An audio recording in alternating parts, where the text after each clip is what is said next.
मा आदैमोन डाबल थुग्राफोर मालै मादैमोन लेखा सबियाव साइडाव बुना फैग्राफोर आबैमोन नोंसोरलाय डेक्सआव बुना फैग्राफोर डेक्सआवसो सौना फैदों होनलाय नोंसोर माथो मादैमोनहाबो माथो माबा पेपार सायावहायसो सानथाम बुना फैदोंनो बे आदैमोनाथ' आदैमोन बिराद बिसिना बुद्धिया बारगा फाग्लासो बखिलाबायदोंलाय माबा नांगोलाबो थुबाय डाबल ट्रेक्टराबो थुबाय डाबल थुना फैदों खाथाङा सोरनि जागोन खाथाङा हाग्रामा खाङै नामा हाग्रामा औ नै सोरनो होदों आं खेबथांनो होदों खेबथांनो होदों खेबथायाव सिनदां थांगोन ना सोर थांगोन खेंखाया थांनाय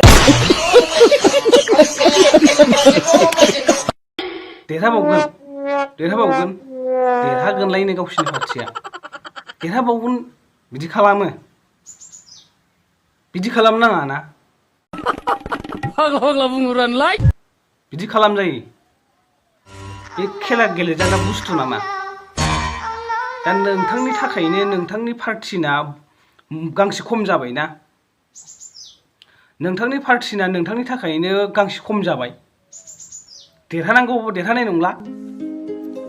बिदि खालामबायो मादैमोनहा लेखा जे पलिं एजेन्टफोरा थरनानै हरदों बे सायावनो बुनानै फैबाय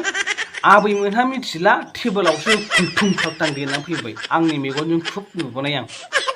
बिदिखि जायो फोरोंसेयावबो लाया खुगाफ्राथ' आयु देनजारसो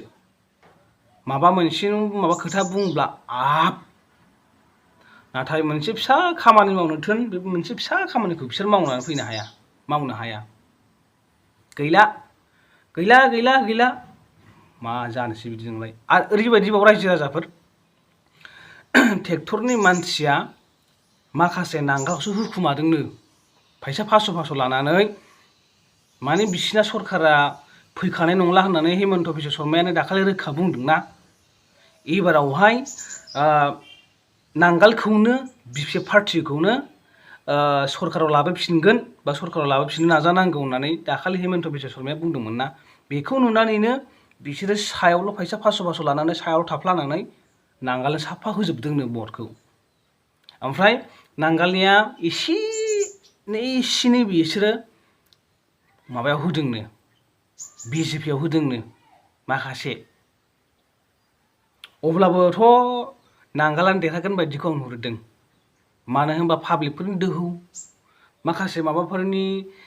रायलायनायफोरखौ जों नुयोब्ला नांगाल पार्टियानो उइनार थांगोनखौ जों नुहुरबाय सेस बरबाद नोंथांनि बेसेन गोसा बहरनि गांसेनि थाखायनो नोंथांनि पार्टिया जेननांगौब्ला अब्ला नों बेखौ मानो सिन्था खालामाखै एसेसोल' सिन्था खालामनो हायोमोन ना नों थुनो थांबाय मोजां थु नङा होमबा फोरोंखादों जों फोरोंदों गुबुनफोरनाबो गुबुन फोरोंदों जों बिराद फोरोंबोदों जोंनि गामियावथ' जोंनि एरियायावथ' नै बिदि सिगांना एस सिम्बल दंमोन दै एस सिम्बलावहाय थुनांगौमोन माने स्टाम्प बेजों दंखायो नालाय बेखौ ओरै थुबानो जायो दाना डाइरेक्ट नस्कायावनो थुनाय बेखौ नांलागोन साननानैहाय पलिं एजेन्टफ्रानो जों गामिनियाथ' ओरैना नबीनगर BCDCनि सिङाव थानाय जेनाखि थाकामपुर एरिया बा हाब्रुबिल थाकामपुर थेका बाजार एरिया बे खन्दनाथ' माने फोरोंखानाय माने माबाफोरखौहाय बेल' पेपारखौहाय थननानै ओरै सोनायनिबो मोनसे माबा हरखादों नोङो जास्ट थांनानै बै टेबोलावहाय पेपारखौ बोलानानै बबेखौ नों मोजां मोनो थुनांगौ ओमफ्राय थुनानै गावसोर जेबायदि पेस्ट खालामना हरदों बे पेस्टखौ लांफिननानै थ्रोबल' ओरै सोहरनांगौ बेखौनो रोङा मादैमोनहा बेखौनो रोङा आबैमोनहा मायावथो बुरिखो मायावथो बिजामादै मोनखो मायावथो फिसौ मोनखो बेखौ रोङाबा बेनो जाहैबाय नोंसिनि भट थुनाया बेखार नोंथांनि पार्टिया नोंथांनि थाखायनो बरबाद जालांबाय गांसेनि थाखायनो आं बयखौबो बुंदों सोरबा सासेखौल' बुङाखै बयखौबो बुंदों नांगालनिखौबो बुंदों इउपिपिएलनिखौबो बुंदों आङो सोरबा माबाखौबो दामफारिखौबो बुंदों सोरबा फट' बिबारनिखौबो बुंदों सोरबा थाला आलुनिखौबो बुंदों सोरबाथ' ट्रेक्टरखौनो सिनायाखैनो ट्रेक्टरा फिसाद्रायनि दामफारावसो होबाय लागायहैबाय आरो सोरबालायनो माबा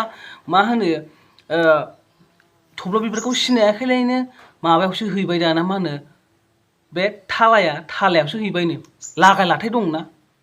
जोंना राभा दं सानथालि दं बर' दं नेपालि दं नालाय जोंनि एलेकायाव सोरबा आलुआवबो होदोंलाय जाहैदों आलुआवबो होदोंनो सेस बिदिखि जायो मानसिया बिदिखि खालामो देरहागोनलायनो जोंनि पार्टिया देरहागोनलायनो जोंनासो बिदिनो जाबाय सोरबा डेस्कआव सालथाम बुग्रा सोरबाबा बिल' पेपार सायाव थाब बुग्रा सोरबाबा डाबल बुग्रा बेफोरजोंखि जायो नामा लस थांबायना दाना लस थांबाय एथ' मोजां नोंथांनि मोनसे बेसेन गोसा बहरा खुब सोरबा सासेनि थाखाय मोजां दरखाराव गोलैगौमोन बा खामानि होगौमोन जोंनि बर'फोरानो सोरबा सासेनाव सासे देरहायोब्ला खमथाया सोरनाव जों बर'फोरावनो थागौमोन जों बर'फोरखौल' नायगौमोन बिथांमोनहा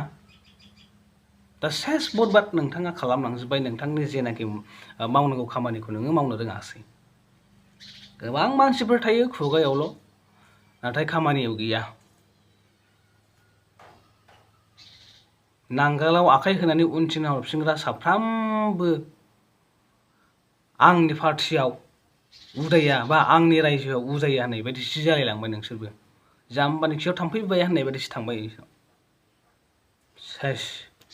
गैला बरबाद देरहागौमोन बियो दा गोबां माखासे चिराङावथ' चिरां बारहोखा चिराङाव बिपिएफआ थांखागोनखा आरो नैबे जोंनि कुसुगाव माबायाव समस्थियाव बा नैबे नबिनगर प्राइमारि सिङाव थानाय थाकामपुर एरिया बा बे एरियायावहाय बिपिएफआनो थांगोन आं बेखौ रोखा नुहुरदों रायजो राजाफोर दा बिथांमोननि थाखाय जों आखाइ खबनांगौ बिपिएफनि थाखाय जों बयबो आखाइ खब एबार 2025 मायथाइयावहाय बिथांमोनहा सरकाराव फैफिनसिगोन हाग्रामा महिलारि सारा आं बेखौ खाथां 100% बुंखाबाय